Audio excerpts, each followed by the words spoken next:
Ipapafile ko lang ng kasong cyber libel and or perjury against the 18 bodyguards and or drivers, including Attorney Balico.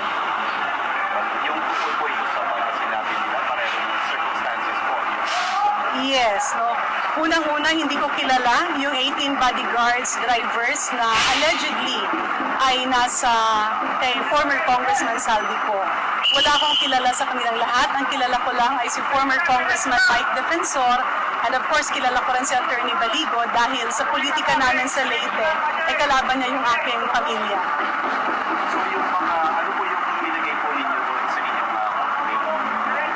Well, kaya nga ako nag-file ng kaso. Kung titingnan nyo, medyo tumagal ito, considering nung una silang lumabas. Kasi hinihintay ko yung kanilang sinumpang salaysay, yung pirmadong affidavit.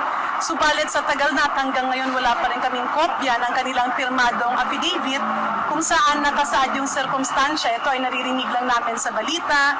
Yung recently nga, yung doon din sa Senate na medyo magulong hearing, minarapat kong mag-file. Una-una dahil malinis ang konsensya ko at ni isang bag, envelope o maleta ay walang naibigay si Saldico sa akin o maski sino mang miyembro ng aking pamilya at ng aking opisina.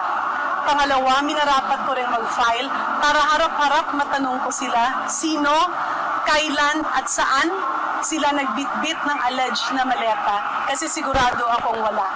Pinaninindigan ko ito at ako'y nag-desisyon.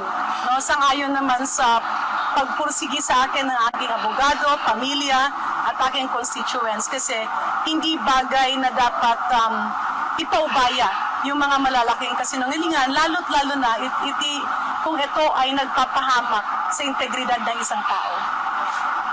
Yung kanilang affidavit, wala rin kaming kopya.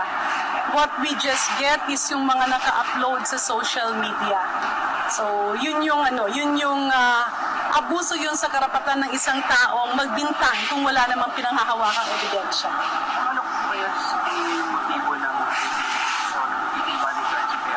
Kaya nga kailangang makuha namin yung papel para malaman namin kung sino ang nag-utos sa kanila para gawin ito.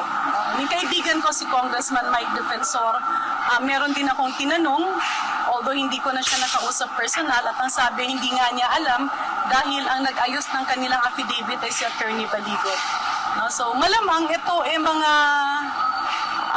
sabihin na natin, since I'm part of the leadership of the current Congress, syempre yung iba kapag i-mention ka, ipapahiya ka, o bibigyan ka ng mga maling akusasyon, pwede kasing mag-fold up ka at hindi na magsalita.